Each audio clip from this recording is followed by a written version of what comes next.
Okay, let's get this show on the road. Hello, everyone. Hope you're well. Welcome to another edition of Math 1203. You guys recently finished a quiz. We still have some people trickling in here. Hopefully that was fine. That one was a little bit longer than usual, but you covered a lot of topics between the last time we did a quiz, so that one had to be a little bit longer. But hopefully it was okay. I found that I wrote a lot of the questions to be conceptual. You didn't have to do a lot of calculations because the next quiz I think will be a lot more algebraically and computationally intensive. But for this one, I just want to make sure that everyone kind of gets the ideas. So what we're going to do now, because you do have some more lectures to watch later on, so we're just going to jump right into it. I'm going to share my screen from my tablet here, and we can actually go through the test.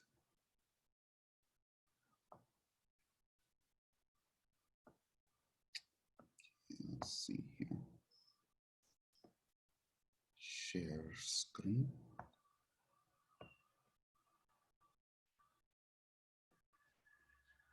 Okay, and hopefully you guys are seeing that.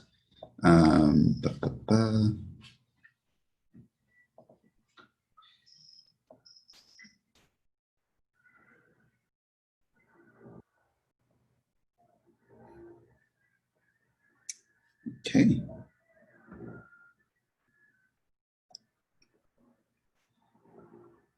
All right, so we're going to jump into this. I thought I would make it a little bit more interesting. So rather than me just going through and answering all the questions right away, I guess I'd kind of, because I haven't seen the grades yet, so I don't know. I kind of wanted to try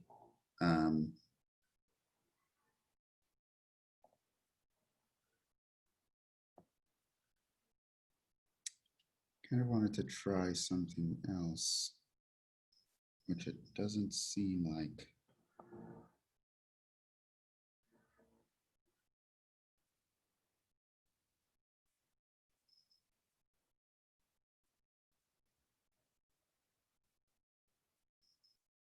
Okay, so I think it's working. It's the first time I've actually tried to log in with two devices and try something like this. So let's actually see if this works.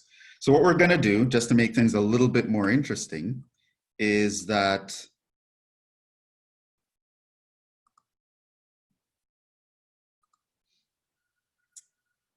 I'll leave it like that because I can't see on this other thing. So we're going to go through these questions. We're going to figure out what the answers are, and I will write some justifications as is necessary. That being said, what I'd like to do is get you guys to participate a little bit, so maybe I can just see where the class is kind of in real time. So I'll be launching some polls, and I'll give you guys, since you just did the test, you would have worked it all out already. By assumption, you would have something written down on paper. So I'm not going to give you the full time again. So I'll probably give you like 20, 30 seconds to answer a question, and that might spark some discussion. So let's actually try. I'm going to launch a poll now. Do you guys see that? Yeah. Yes. Awesome. Yeah. Take it. So we are in the first question. So when we write the symbols, limit as x approaches a with a little negative sign subscript of f of x equals L, what does that mean?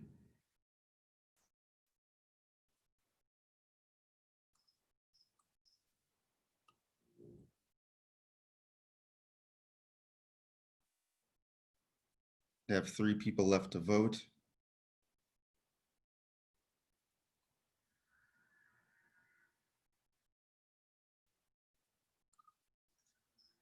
But we are going to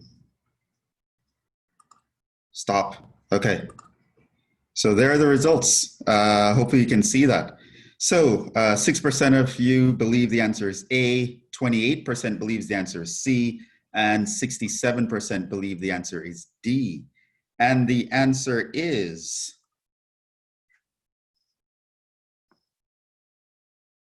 I don't know, should I do this in green? It is D. So the thing is that little negative sign here is what makes the difference, right? So just to remind you of the notation here, we rewrite the limit as x approaches a of f of x. So this is just the limit.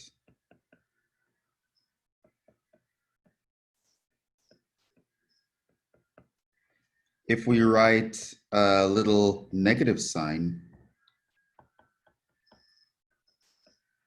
this is the limit as x approaches a from the left.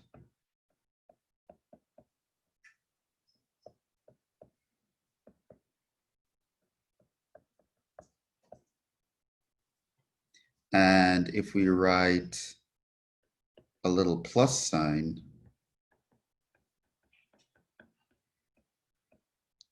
that is the limit as x approaches a from the right.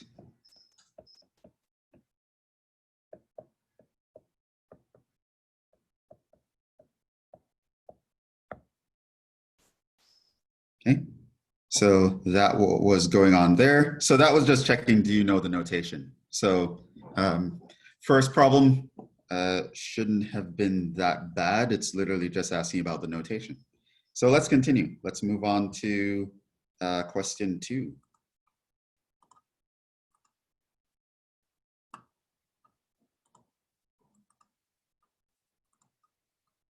Okay, so suppose we know that the limit as x approaches a from the left and the limit as x approaches a from the right exist, and they're finite, meaning it's not infinity or something like that, and it's not does not exist. They actually give you numbers. So the first one could be 1 and the other one could be 7, or the first one could be 2 and the other one could be 2, first one could be whatever, right? So both of these limits exist and they are finite. What can we conclude?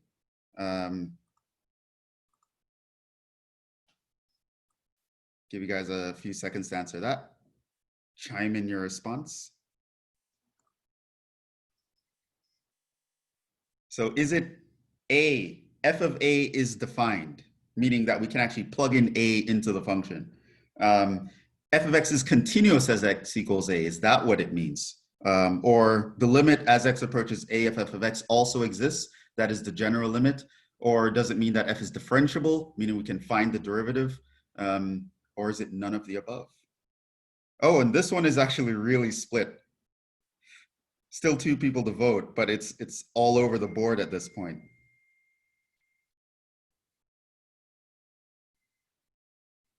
Two people left to vote. Get your votes in. I'll give you another 10 seconds.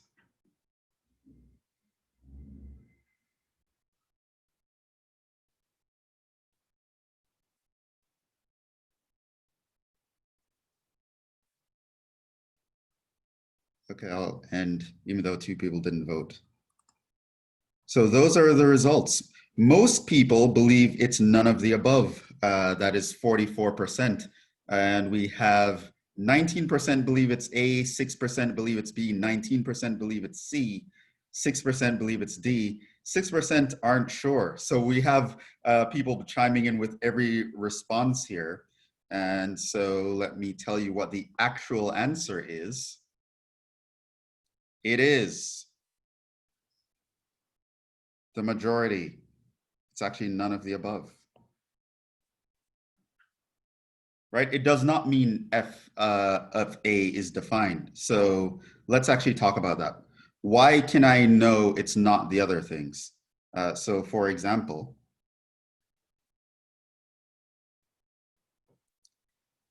so it's not A since, here's an example. Boom, boom, boom, boom. So here I can have both limits, limit as x approaches A from the left of f of x, that's 5. Limit as x approaches A from the right of f of x is also 5, but f of A is undefined. right? Because it's a whole. But the limit doesn't care about being at f of a or at the point, so that's actually fine. It's also true,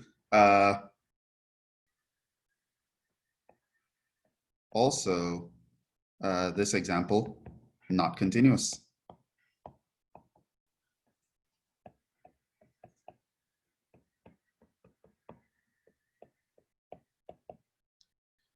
So not B either. What are the other options here? The limit also exists? Well, not necessarily. So it's not C, since here's an example where both limits exist, but where both one-sided limits exist, but the overall limit does not exist. Right, so think of this function here, where that is 3, that is 5. So here, the limit as x approaches a, let's call this a here, from the left of f of x is, so there are other questions in the test where I actually ask you to look at things on the graph, so I'll save the input for then. So I'll just tell you right now, the limit as we approach from the left is 3, the limit as we approach from the right is 5. In other words, both one-sided limits exist and are finite. However,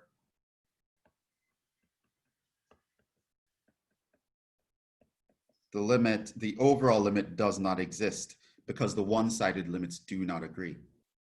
So it's not that either. Is it differentiable? No.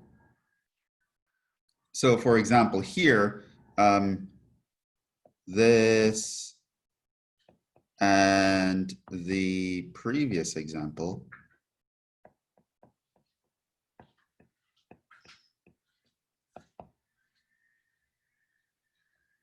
are not differentiable at A.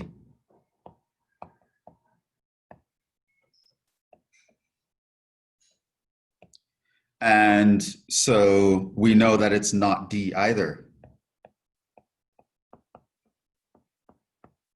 And why might you not be differentiable? Because we can't draw a tangent line.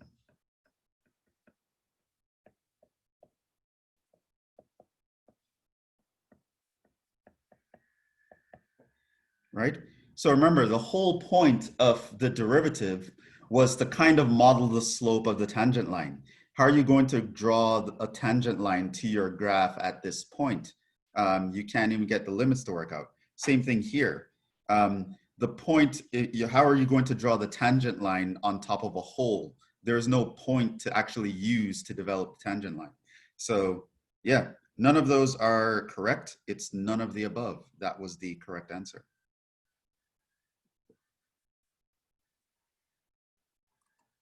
And of course, while I'm going through this, if there's anything that is unclear that you want to, you can ask a question, you can chime in. Okay. So let's let f of x be a real valued function defined on an interval a, b. What quantity gives you the average rate of change? Okay, so this is asking for the average rate of change. And let me relaunch the polls. See what Professor, everyone's thinking. Yes. do you mind if I add something on the last question? I had a question. What would it look like on graph for the derivative in interval between discontinuity? Okay. I'll get back to your question after this because I already launched the polling. So give me a second. I will get back to that. Okay. Answer this question first, and we'll go back to question 2 and answer what you're talking about.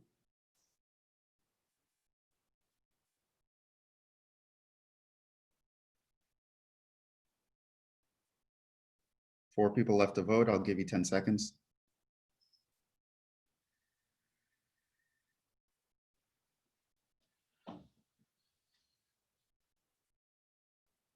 Okay, all voted. There's sure the results. So yeah, 94% of you believe that the answer is D, and you guys are correct. Only 6% believe that it's C. That is correct. The answer here is D. And that one's just knowing the formula, right? So that's what you would fill in. Okay, so now let's go back to the question that was asked. Question. Okay, so ask your question again. Let me make sure I heard you. What would the graph look like? The graph of a function's derivative when it arrives to discontinuity. Oh, it wouldn't exist. So is it So what does the graph of a function's derivative look like? Would probably be more the general question. So it depends. It depends on the function. So you can actually compute it. So for example, we saw that if we took the derivative of x squared, the answer was 2x, right? So this means that, i.e., if f of x equals x squared, then f prime equals 2x. So basically what that means is I could actually sketch these guys. Let me put it in.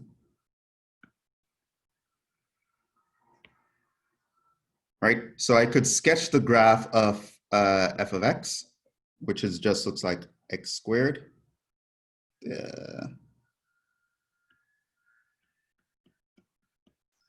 And in this case, the graph of the derivative is just the line 2x.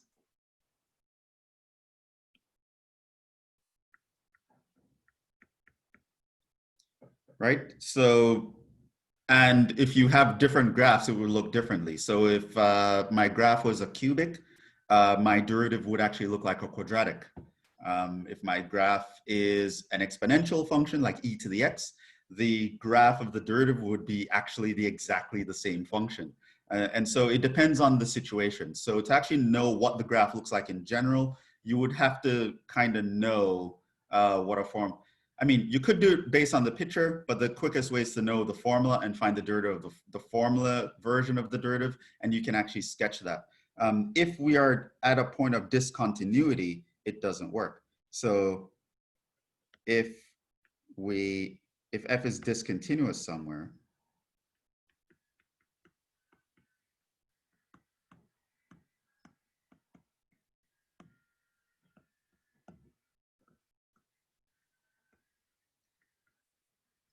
then f prime is also discontinuous.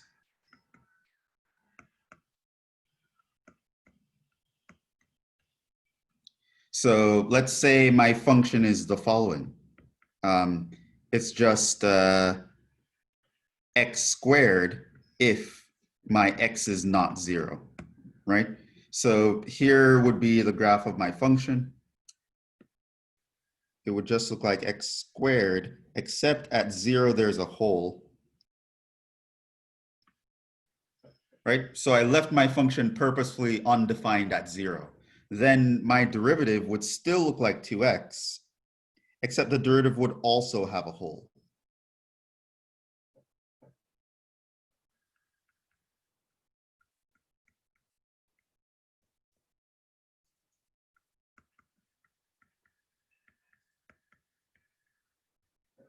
So the idea is the derivative is going to be a function that mentions the slope, measures the slope of a tangent line.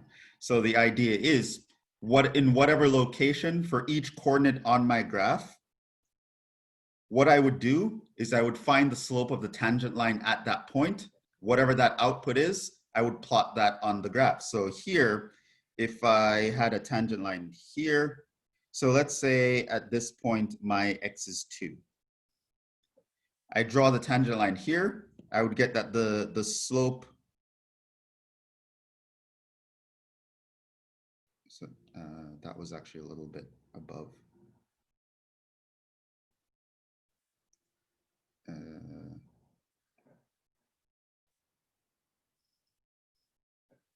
graph isn't exactly correct. Let me fix that. So 2 is the point where they actually cross. So the red, it would look like this.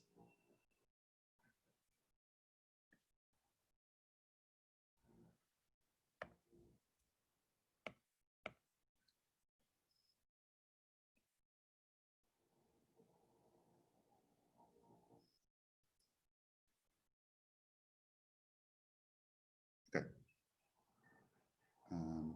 So maybe I should pick a different place, not 2. So it's easier to see. How can you construct a graph of a derivative right away? So let's say I care about this point where x equals 1, right? So I know the output of the function itself is 1, right? Because it's x squared. So when x equals 1, the y is 1 squared, which is also 1. What I can do at that point is I can get a tangent line. So this is a tangent line. And then I would find that its slope is actually, well, 2, right? Because 2x is the derivative, so the slope is actually 2. So it means that when I'm drawing at 1, the output of the tangent line is going to be 2. So I can go point for point. So I can find a point on the function, find the slope of the tangent line, whatever the slope of the tangent line is, that is the output on the graph of the derivative. And I can keep going like this, right? This is something that you can explore a little bit later, but from a rudimentary point by point basis, that's how you would go about it. That being said, if there is a hole, like, there's one here, then that goes out the window. You can't even compute the point on the original graph to be able to compute the slope at that point, right? So that actually throws everything away, okay? So there are some more intuitive tricks that you can use to know that how the derivative would behave. You're just measuring the slope. One thing you can know with this blue line is that if I look at tangent lines and I look at their slopes, you'll notice that the slope of that green line is always increasing. Like on the left, it's very negative. Then it goes to a little less negative. At the very bottom, at the vertex, it's 0. Then it starts to become positive, then more positive. In other words, you notice that the slope is just always going up as you go from left to right, if you were to just talk about the slope itself. But yeah, in other words, whenever the graph of the function doesn't exist, the graph of the slope is also not going to exist because there is no slope to graph in the first place. That's the idea. Professor, Yeah. um, when at that certain point the derivative doesn't exist, would the derivative of the function say f slash x exist when f slash a doesn't F exist? prime, F prime. Prime, I'm sorry. Yeah, F prime, no. So the derivative can never exist when the function itself does not. Okay. Right, so if the function is undefined, the derivative is all automatically undefined. Right. Okay. Because remember, the derivative is measuring the slope of the tangent line to the function, right? So I have to be able to draw a tangent line to the function and then talk about its slope. If there is no function, if there's just a gap, what am I drawing a tangent line to? There's nothing there to draw a tangent line to, so I can't talk about the slope of the tangent line because there's nothing there, right? So Is it to the be able to same? talk about the derivative, I have to be able to talk about the slope of the tangent line. If I can't draw a tangent line, I can't talk about the derivative. It's worth mentioning, and this is something that you'll see in future lectures. I believe I go into this in around lecture 10, if I remember correctly. But this is when we learn that the relationship doesn't work in the other way. So if your f of x, the original function, is undefined, your derivative is automatically undefined. However, it doesn't go the other way. So you can have a derivative being undefined, but at the same time, your function is defined, right? So yeah, the existence of the non-existence of the function guarantees non-existence of the derivative, but the non-existence of the derivative does not guarantee the non-existence of a function. But that's something that you'll explore a little bit later. But you just have to remember what the derivative is, right? So this is why I mentioned in class, you need to know what the derivative is. What are you looking for? When you find a derivative, how would you interpret it? Yes, we interpret it as the rate of change, but more basically, graphically, geometrically, we interpret it as the slope of the tangent line, right? So in class, I basically went through this argument why we can sort of look at the slope of a tangent line and conceptually match that up with the idea of how fast something is moving or how fast something is changing or the rate of change. So yeah. But this is actually something that we'll delve into a lot more in future lectures. So stay tuned. It's an interesting question. Okay. Let's move on because we got a lot to get through here.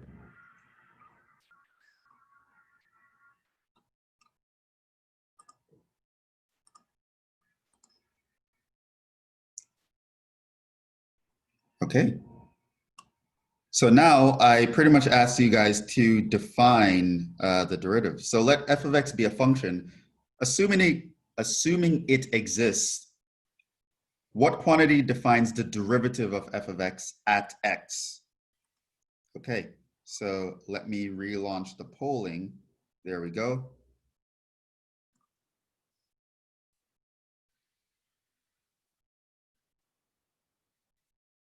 Oh, it's neck and neck between A and E.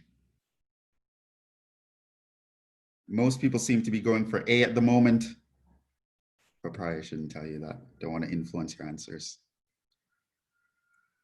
2 people left to vote. Get your votes in, 10 seconds.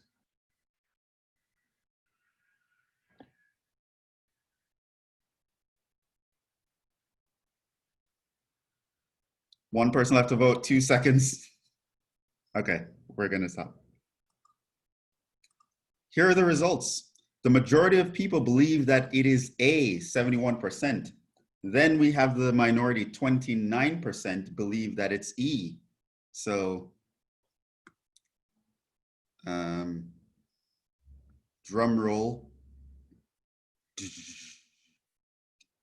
Did I actually share the poll with you guys? Did you guys actually see that? I forgot it. Yes. Yeah. Yes. Okay. Yeah. So it's between A and E. What is it? Drum roll. It's none of the above. The minority actually got it here.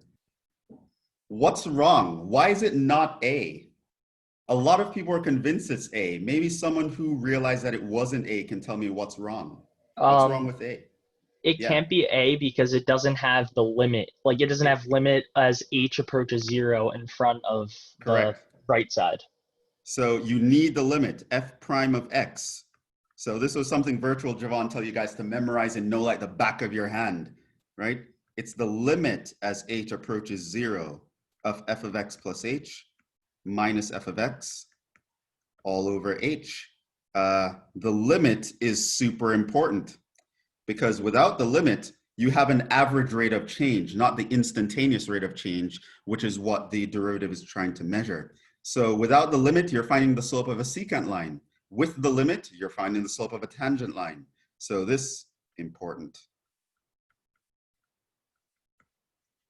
Without the limit, it's not a derivative.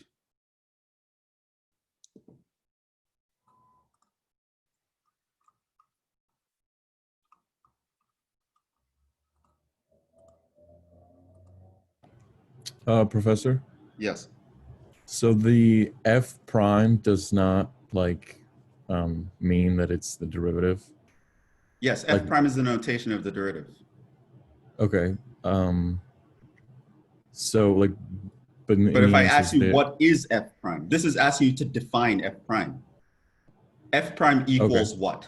And I gave you a bunch of options here, and none of them are correct. Okay. Because none of them have a limit. You need that limit. The definition of the derivative is the limit as h approaches 0, blah, blah, blah. Okay. What does it mean to say a function is continuous at a point where x equals a? What does that mean? Poll is launched. I'll give you 15 seconds for this one. Oh, and it's between A, C, and D.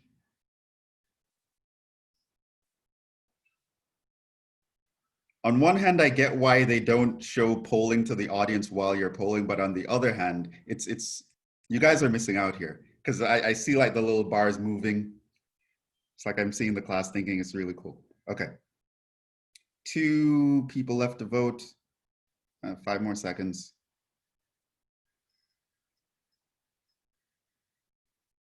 Okay, we'll stop. Okay, so let's see. As you can see there, we have 19% going with A, 6% going with C, 69% going with D, and 6% going with E. What is the answer? Drum roll. It's D. Right? So to say that F is let me remind myself. Yeah, so that most people had it, 69%. Okay. So being continuous does not mean that it doesn't have a hole. Having a hole is one way that you can break continuity. It's not the only way. There are also things like jumps or asymptotes that can happen. So a hole is not a way to define something not being continuous. Yeah, and the quantity, that's just the slope of the secant line. F of x plus h minus f of x all over h is a real number. It doesn't really say it's continuous or not. When we plug in x equals a, we can calculate f of a. That's not true. Being able to plug in a value does not mean that you're continuous there. So for example, here's an example of a graph.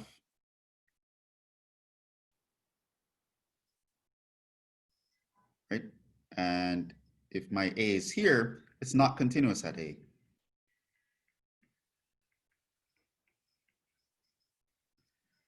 Right? An example to show that this one can't be right, because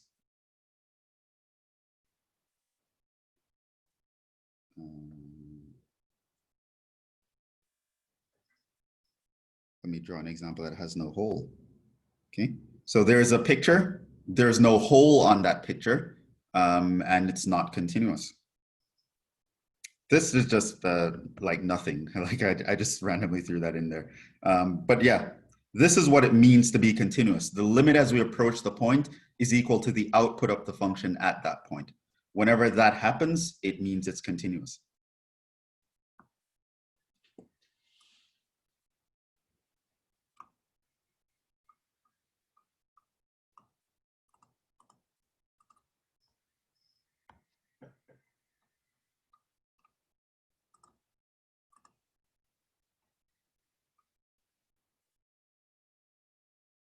Okay, here is another one. What does it mean to say the limit as x approaches a of f of x equals infinity?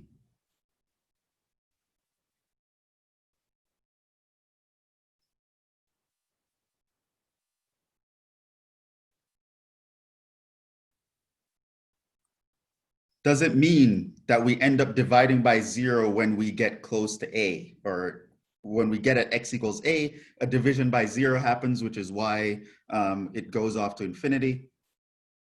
Does it just mean that f of a is not a finite number?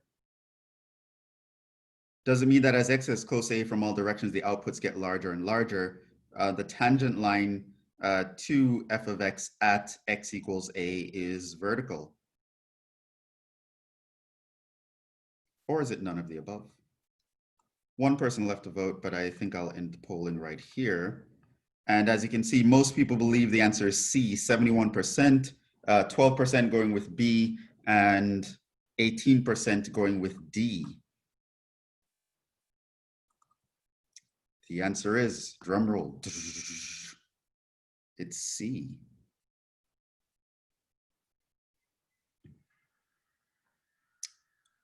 can you always get a division by 0?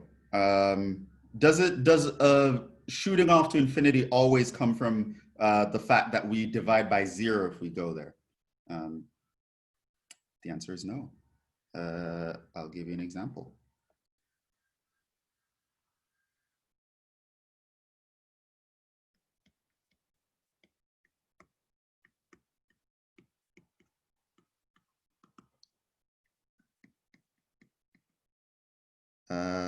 Let's look at something like this guy.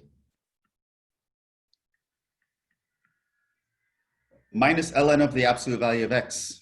There is no division here at all, right? So there's no dividing by 0 going on. However, if you were to draw the graph of this function,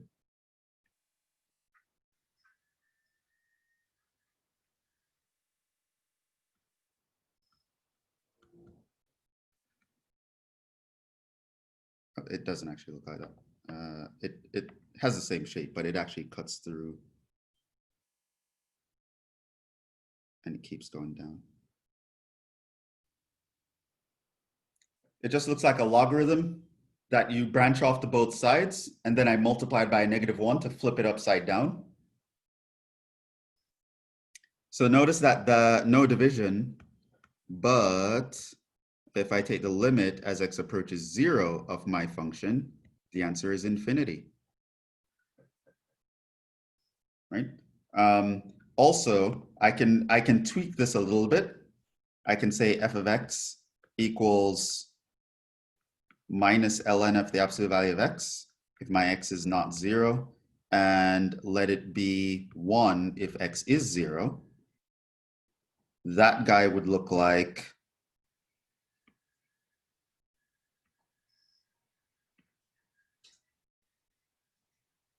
here. So f of 0 is finite, right? And no division by 0.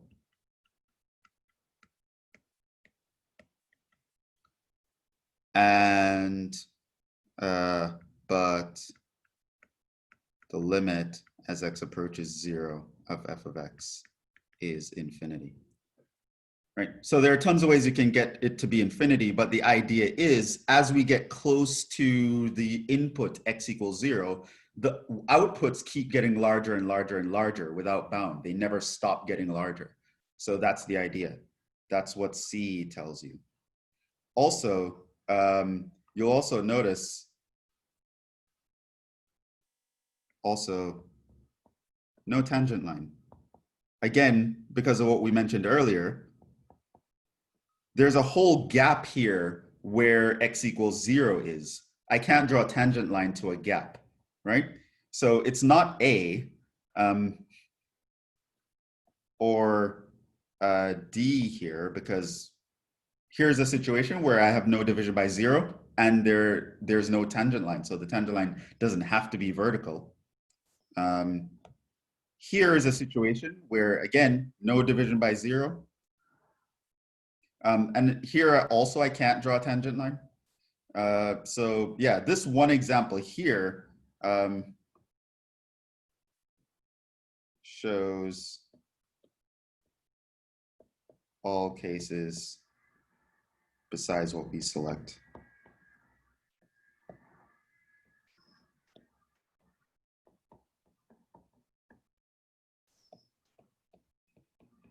Won't work. So in this one example, I have the limits going off to infinity as I approach x equals 0. The output at that point is finite. There is no way to draw a tangent line, yet the limit approaches infinity. So a lot of these conceptual questions, what you want to do is you want to just kind of sketch out a picture, kind of see, does this have to be the case? And we looked at a lot of graphs in class where you would see pictures that look like this. That was not.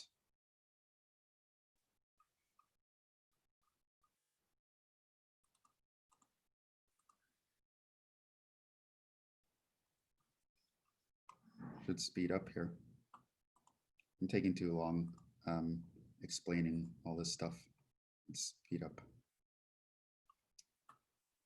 Okay, suppose f of x equals 3.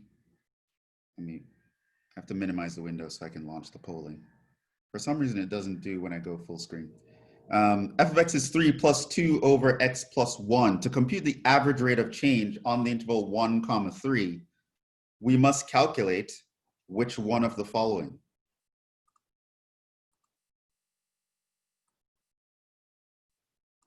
Launch the poll.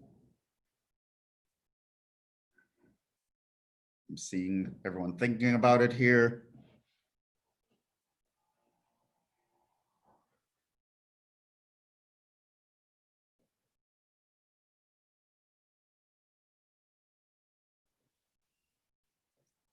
Seems to be a race between 3 options. Still one person left to vote. I'm thinking that person probably left their computer. I've had one person left to vote for like the last 3 votes. Okay, let's stop right there. These are the results. The majority believe that the answer is B. So we have 18% going with A, 65% going with B, 18% going with E, none of the above. The answer is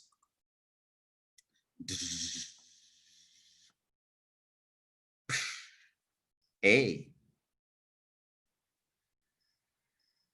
Now, why is it A? Because the sign, because Well, let me ask you this first. How do we define the average rate of change? you use the function f x plus h minus f of x divided by h, and you just plug them in.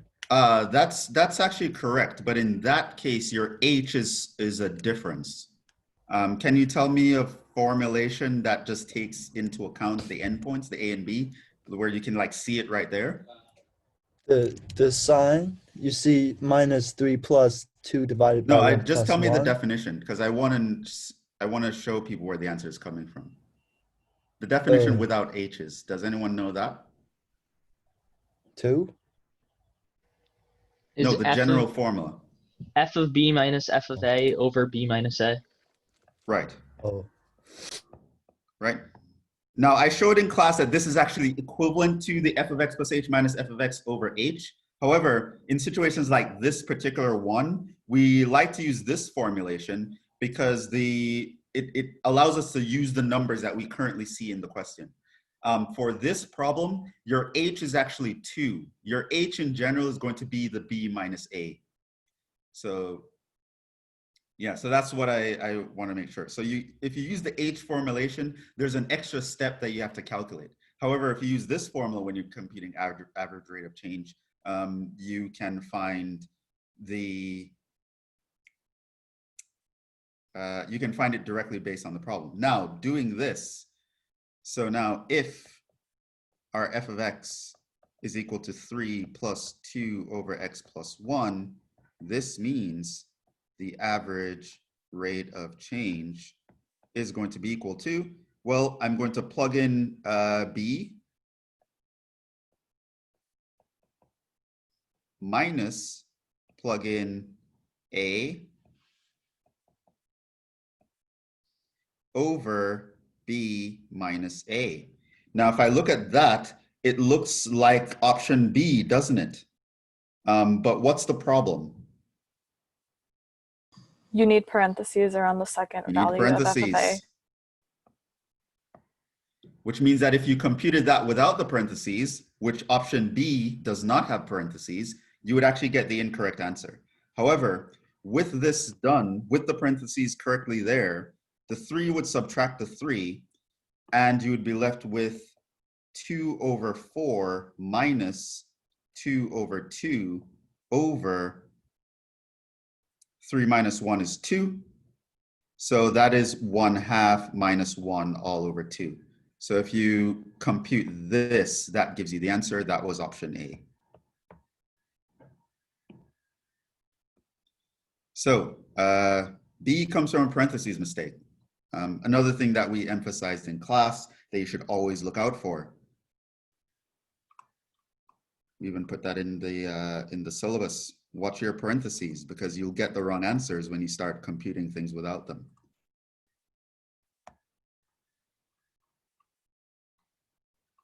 So there was the sign was a problem in option B. In option B, if this was a negative 2 over 1 plus 1, that would be correct. So without the parentheses here, the negative sign would be distributed to that plus sign there. And the other two are just gibberish that I just made up to kind of throw you off the scent. Okay, now here is another one. Now, average rate of change, we actually spoke about this just now. We have the general formula. So, I mean, in the interest of time, I guess I'll just go through this one. So here, notice that the 2 is like the A, and the 2 plus H is like your B. So here, I would go average rate of change is equal to f of B minus f of A over B minus A. And my f is x squared, and my b is 2 plus h. So this is f of 2 plus h minus f of 2 all over 2 plus h minus 2. Now my f is just x squared, so I'm going to plug that in. 2 plus h in place of x. 2 in place of x. And in the denominator, the 2's cancel. So I'm just left with h. Now what I would do is I can expand. This is 4 plus 4h plus h squared minus 4. The 4's cancel. And I can factor out a common h.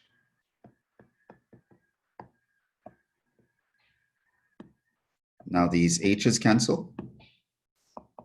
And now I'm left with 4 plus h. That is option C.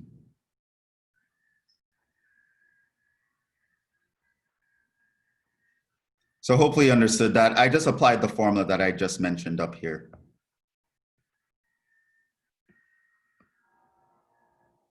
Applied it to this new problem.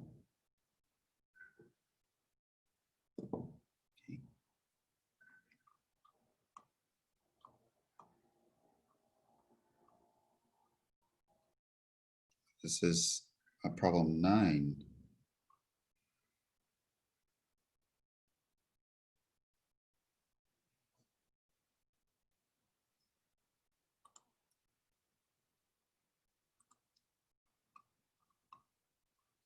Now this one has several parts, I believe.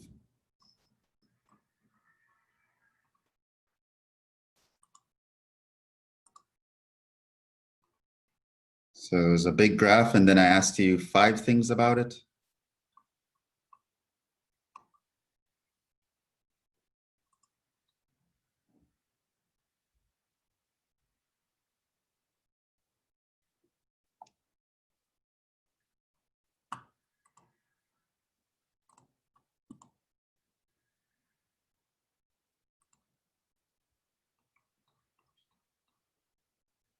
Maybe it's going to be quicker if I use this thing here.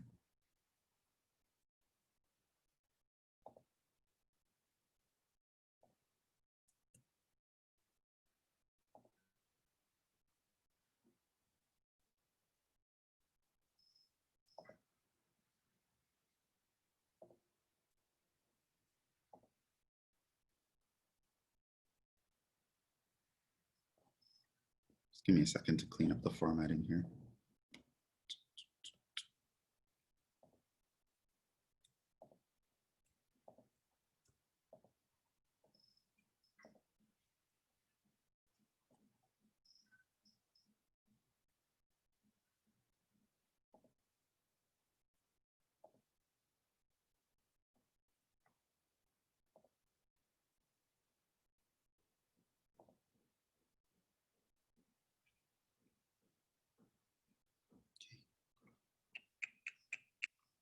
Okay, they're all pasted.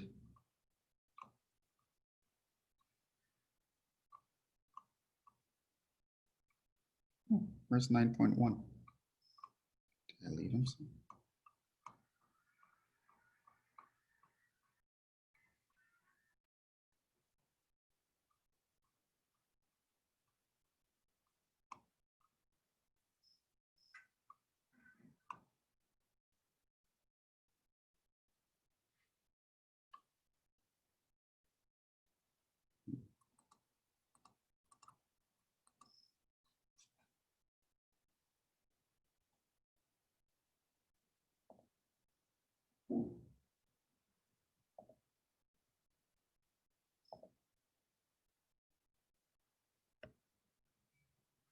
I think I deleted one of the pictures by accident.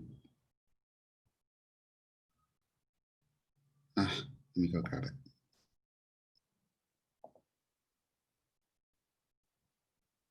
Give me a second, bear with me here.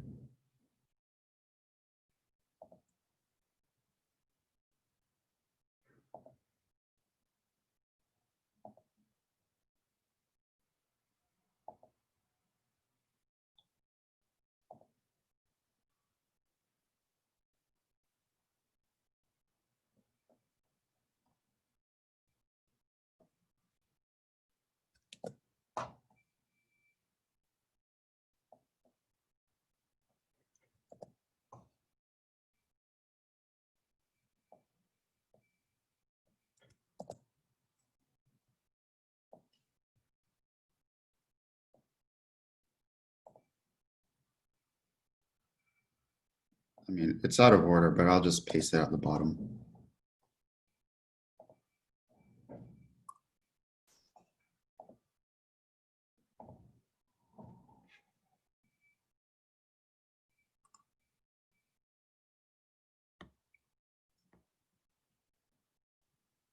There we go.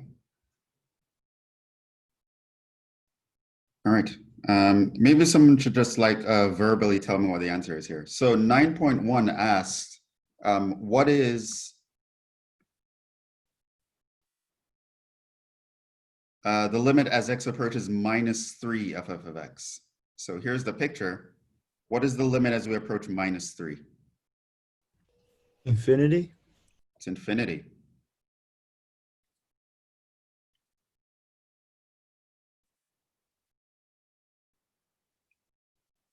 Okay, 9.2. What is the limit as we approach -1? So here's the graph again. Limit as you approach -1. Does not exist. Does not exist. Why? Because the limit from the left and the limit from the right approach two different values. Right, what's the limit from the left? -1. Or sorry, 1. And Positive the limit from the right? is 2. Right, so does not exist. Third one, what is the limit as x approaches 2? 3. It's 3.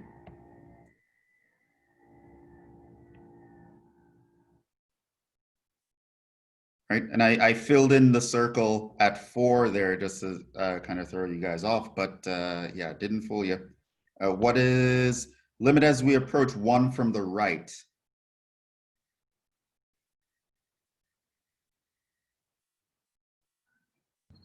Three. It's also 3.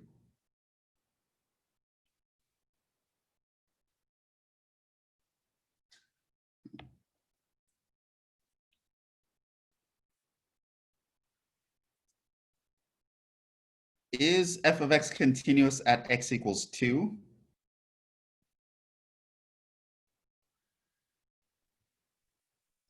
Is it? Said none of the above. Right, but answer the question in general. Is it, looking at this picture? Oh, no, it's not continuous. No, it's not. If you were to give me a reason why it's not, what would you say? Because there's a hole present at the limit approaching x to the limit approaching of x to 2. There's a hole there, so that represents a discontinuity. Right. And yeah. So it's actually none of the above. So the answer is no, but Yeah. it's not for the reason here because the limit does exist. So this is not true. So the limit as we approach 2 is something. It's 3. So the answer is no, but the reason is because the limit as we approach 2 is not equal to f of 2. Remember, whenever you want to check continuity, it goes back to this equation. Yes, I know there's a picture here and it's easy to just point and say there's a hole, but there are times when you won't have that. And in future questions in this same quiz, there were times where I didn't give you a picture where it would be a waste of time to draw the picture because there were other ways to look at it. So the limit here was 3, but the output was 4. And so those guys were not the same, and that's why. So the answer is no, but it wasn't for the reason given. So none of the above would be the correct response there. And then, yeah.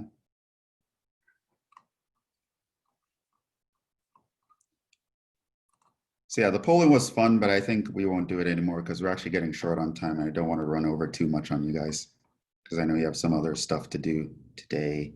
So let's continue this kind of version. Maybe someone can audibly tell me what's going on. So I gave you 3 graphs, graphs 1, 2, and 3. In which of the above's graph does the limit as x approaches 4 exist? 1, 2 only? 1 and 2 only. This is correct. What's wrong with 3?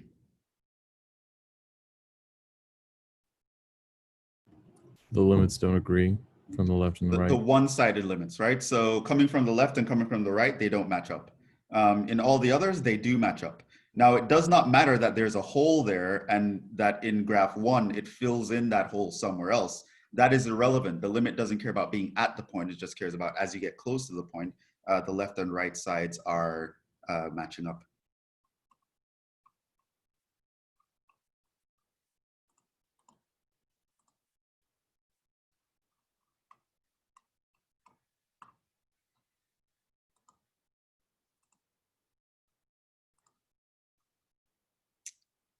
What is this limit?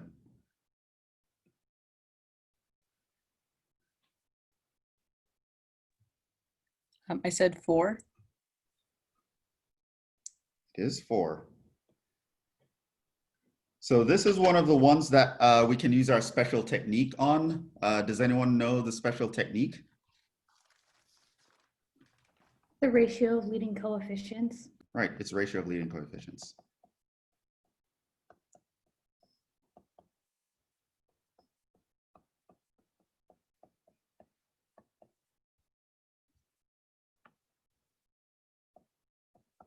Right, you have a ratio of polynomials.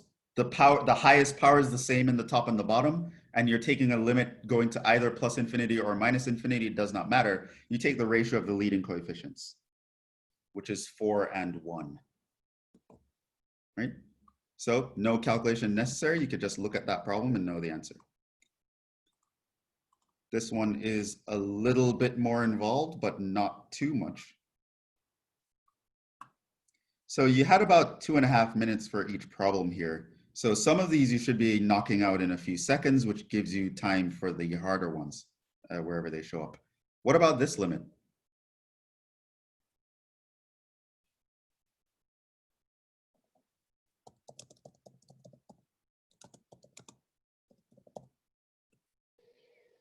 I said -2.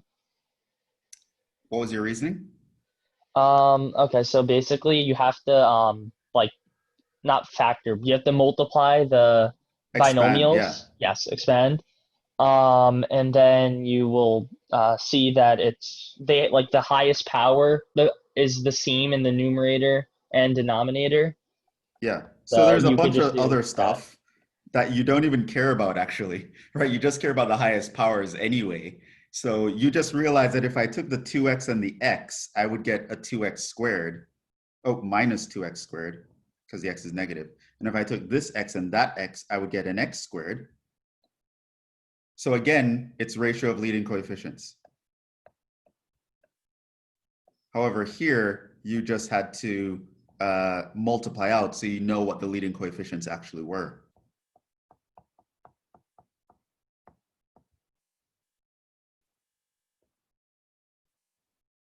So it's -2. good. 13.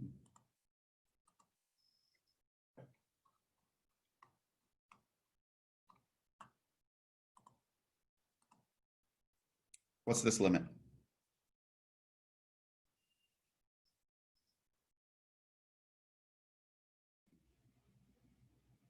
I put 0, but I wasn't like entirely sure about it. I was pretty sure about it. Yeah, this one has a little trick in it. I would say, like, if it were x going to positive infinity, what would the answer be?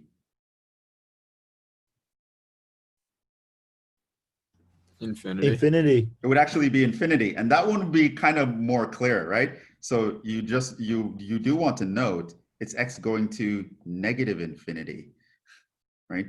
So the negative. Now e to the x actually approaches 0 as x approaches negative infinity, right? So we have that graph that looks like this. That's the graph of e. So as x goes to negative infinity, which I guess on your screen maybe it's this way, e to the x goes to 0, right? And so what this actually approaches, it approaches 0 divided by negative infinity. So now you have a fraction where the numerator is getting very, very small, approaching 0, and the denominator is getting very, very large. You go to 0.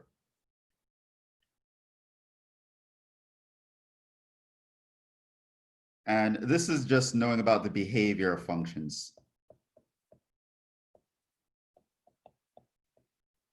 So we know that the exponential grows a lot faster than any polynomial. So if your x is going off to infinity, the numerator is going to overwhelm the denominator and is going to go off to infinity. However, when we're going off to negative infinity, e to the x is also going to decrease a lot faster than the polynomial. So it actually makes the numerator a much smaller as the denominator is getting bigger. And so that just leaves you with 0.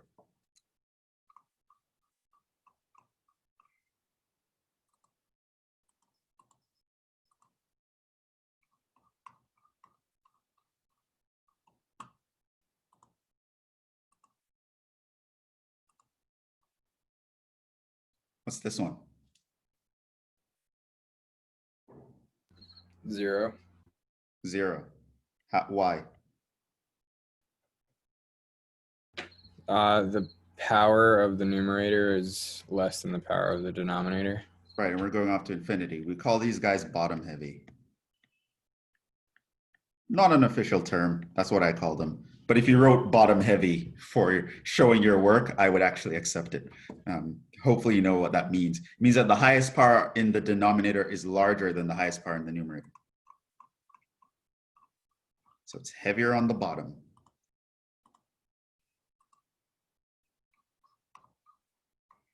We're rolling now. Yeah, polling was fun, but it does slow us down a little bit. 15.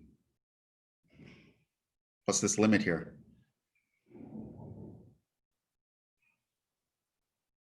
Does not exist.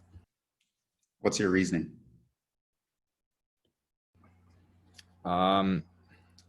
Because for every number less than 2, as x approaches 2, makes the 4x greater than the 2x squared. Yeah, so 2x squared minus 4x is less than 0 if x is less than 2. So square root is undefined.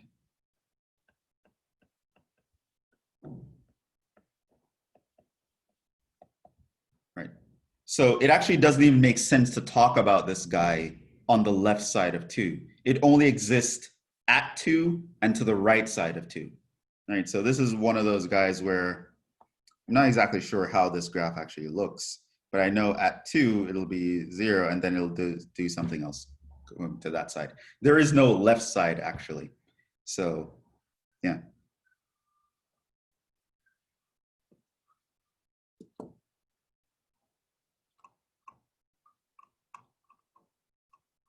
So again, if you looked at that guy as a quadratic,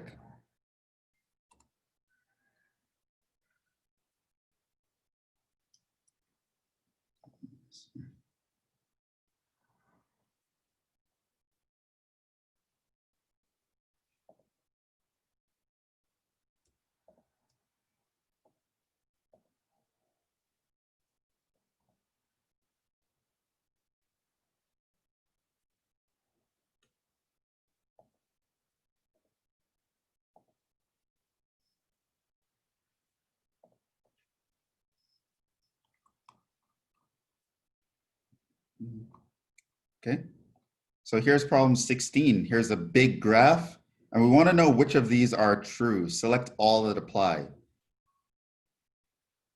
Is the limit of as x approaches a equal to the limit as x approaches b? No. No. Is the limit as x approaches a of f of x 2? Yeah, that's what I put. Yep, that's correct. Is the limit as x approaches b of f of x equals 2? No. No. Is the limit as x approaches b of f of x 1? I said no for that one too. No. Is the limit as x approaches a does not exist? Well, automatically, if we selected choice 2, then that choice is automatically not correct. What is the limit as x approaches b? Does not exist.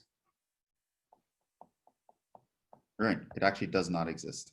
Again, the left side and the right side don't agree.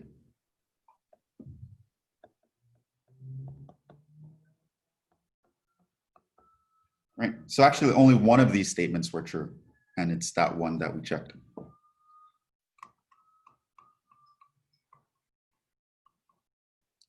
"17." Making headway here. Okay, 17.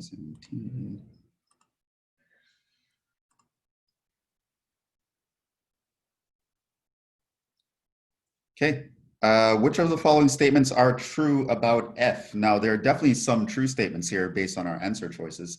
It's just a matter of which ones.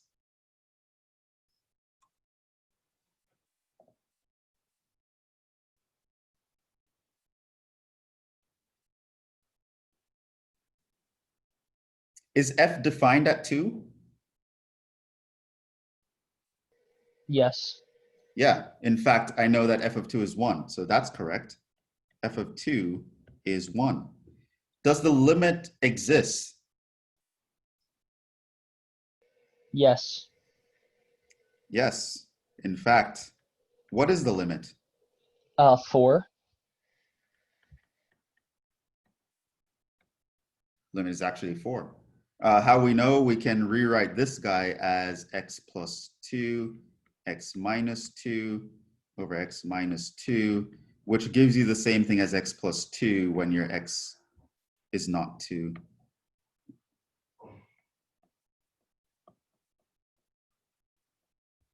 And so as x approaches 2, that guy's going to approach 4. So for the limit, you look at the top line, because the limit doesn't care about being at 2, it cares about being everywhere else, especially around 2, very close to 2. So the limit does exist, so that's also true. Is f continuous? No. No, right? Why? Because these two guys are not the same.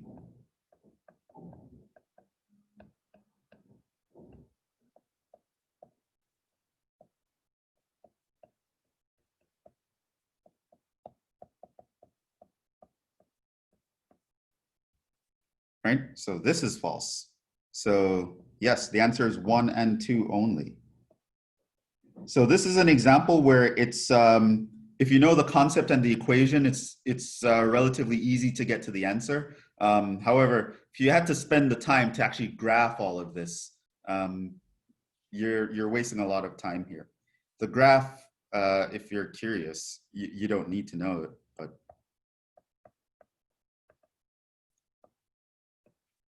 the graph here would actually look something like this. It's a straight line with a hole at 2. That hole is at 4, but the graph fills in at 1.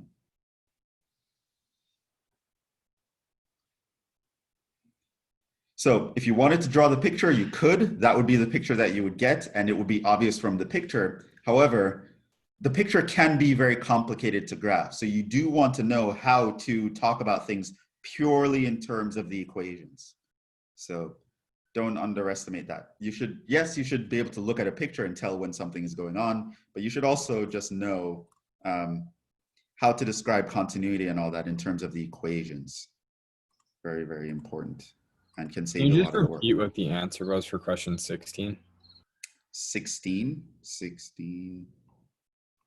Oh, it was only the second choice that was true. Okay, thank you. Right, because the limit as we approach b did not exist. So definitely it's not equal to the limit as we approach a, it's not 2, and it's not 1. So knowing that the limit as we approach b does not exist automatically takes choice 1, choice 3, and choice 4 out of the running.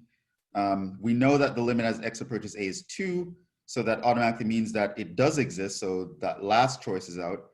The only true statement was the second statement, so that was for 16. Thank you.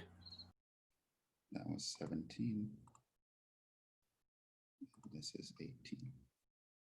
Okay, now you have to construct a function that's continuous.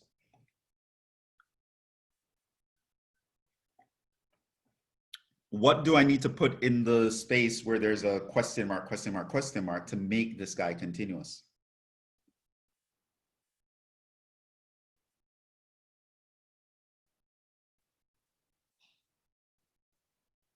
Who figured this one out?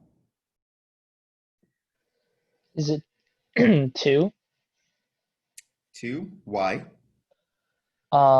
Because when basically in order for it to be continuous, the first and second parts like have to be equal. So if you take the limit of 1 minus x squared over 1 plus x, you plug in -1, you get 2. So well, you can't plug in -1. How's the limit? How would you find the limit? You factor. Well, you have to factor the numerator, then you cancel, and then you plug it in.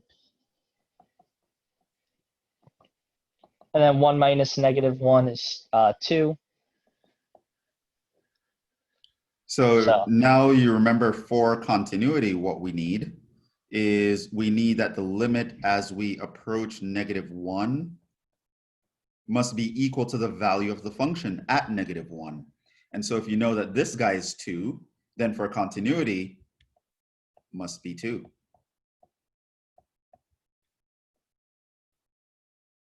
So yeah, it's C, 2. Because all you need to do for continuity, you don't need to know what the graph looks like. You don't need to know any of that. You just actually need to know, does the equation work out? Is the limit as x approaches a of f of x equal to f of a? This is what continuity means. That's the mathematical definition.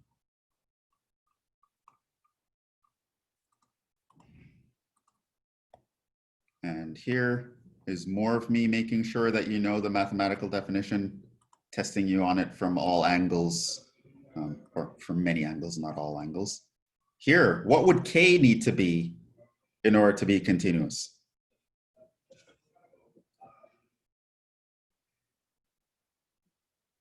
What did you get here?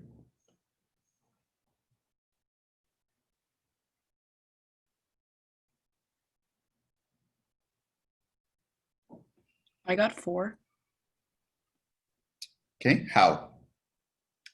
So what I did was I set these two equations equal to each other, since they need to be, f needs to be continuous at equal to 2. So you set this equals to this? Yeah, and I plugged in 2 for the x values for both of these equations, and then I received a k value of 4. Okay, so what you said is correct, but how you're setting it up technically isn't correct. You don't want to set the equations equal to each other. You want to set the limits equal to each other. In other words, you would need the limit as x approaches 2 of course, it's coming from the left side of 2x plus 5 to be equal to the limit as x approaches 2 from the right of kx plus 1. This is why you had to plug in 2. So at some point you said you had plugged in x equals 2, but you didn't really justify why you should do that. The real reason is that you're setting up a limit. because we need the limit as x approaches 2 of f of x to exist, right? So to make sure that the overall limit exists, I need to make sure it exists on both sides. And so I would set up a limit equation. So now from that, I realize that, okay, if I plug in 2 in this side, it must be the same as if I plugged in 2 on that side. And then yes, you can solve for this and you would end up with k equals 4.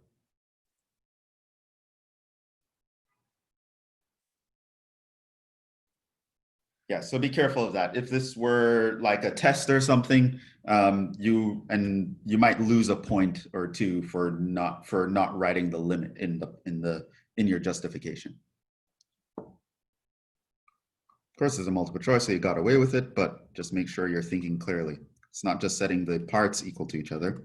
It's also about making sure the limit matches up to the value of the function. That's what you should be thinking. For continuity, I need the limit to equal the value of the function at the point. To make sure the limit exists, I need the one-sided limits to exist.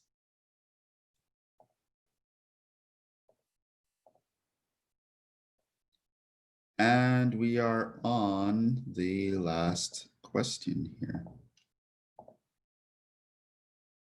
So this is the last official question for the quiz. There were some bonus problems. Okay, so here is a function f of x equals 2 to the x. I told you what the derivative is. At this point in class, we didn't go over how to find the derivative of something that looks like this. So I just told you the answer. If your f is 2 to the x, then your derivative f prime is going to be 2 to the x times ln 2. So you just take that as a given, right? We'll justify it in class later. Now, what is the slope of the tangent line at x equals 0? ln 2. How'd you get that? Because it's 1 ln 2 and ln 2 is ln 2. Yeah, well, where did you plug that in? So it's ln 2 because it's just f prime of 0, right? Yeah. So the idea was plug x equals 0 into the derivative. Right, so to find the slope, the derivative is the function that tells you the slope. So if I ask you about the slope, you have to find the derivative and find the derivative at the point of concern. So now you know the slope. How do you find the equation of the tangent line? Use point slope form. Okay, so from above, we know the slope, m equals ln 2. What else do we need? We need the y value right? For a point. So you plug in 0 into the original equation. So 2 to the 0, and that's 1. So the point is 0, 1. So I can think of this as my x1, y1. And so now what we do is y minus y1 equals mx minus x1. And this guy is 1, this guy is 0, and this guy is ln 2. And so that leaves us with choice B.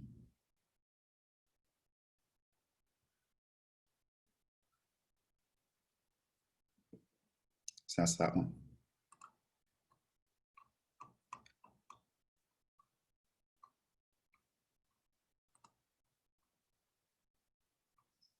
Now, we had some bonus problems here, which technically, at this point, you wouldn't know how to do them. So, I mean, I'll take a couple of minutes and just tell you what the answers are, but you'll have to watch the lectures that you have for today to actually know how to actually do them. So I believe by the end of today, you should be getting up to, I want to say lecture 11, but you can double check me on that with the syllabus.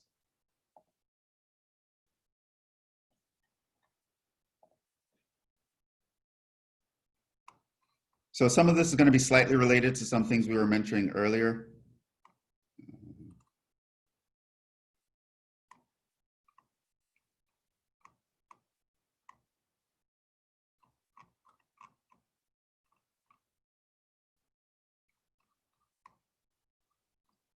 Where did I put them?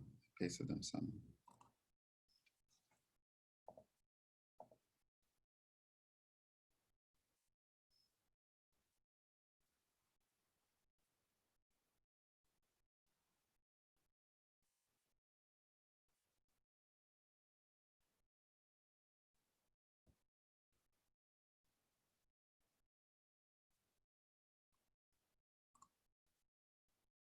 I don't know what's going on here.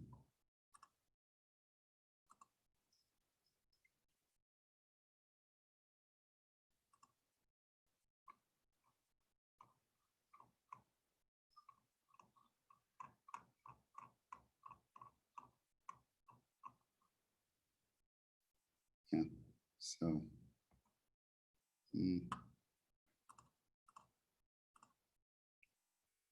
OneNote is messing up. Somehow it deleted the bonus points. The bonus problems. Oh, well, we'll just leave it anyway. So we won't worry about it because like I said, the bonus you wouldn't technically need to know how to do at this point.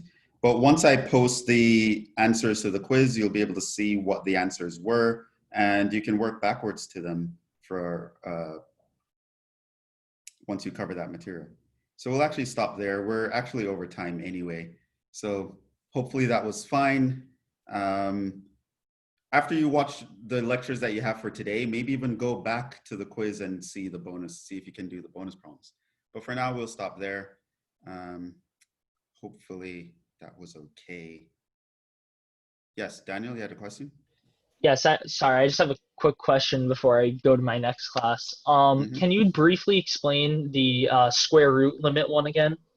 Well, it's 2 approaching from the left. It's like 16 or something like that.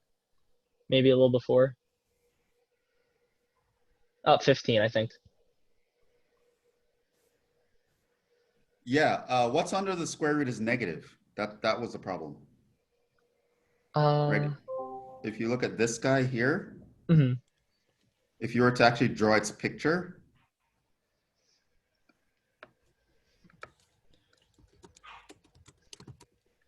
it's actually,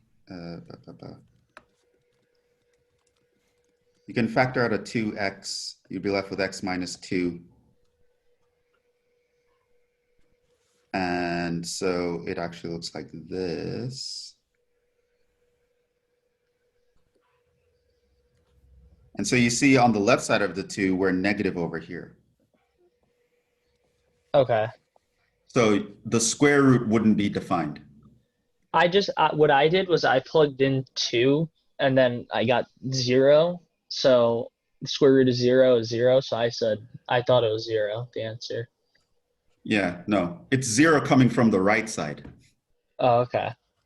Which is why there was a problem that I gave on a couple quizzes now where I asked you, what does the limit mean? Does it just mean that when I plug in, I get a value? And the answer is no, yeah. Which is what you did. Yeah, okay. You have to make sure that that's not what you're doing. That cannot be the full basis. Got it. Thank you.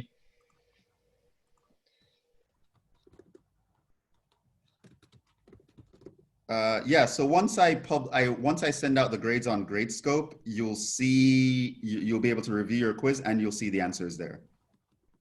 So not on Blackboard. I don't use Blackboard for anything. So they'll be posted on Gradescope. Was anyone else raising their hand?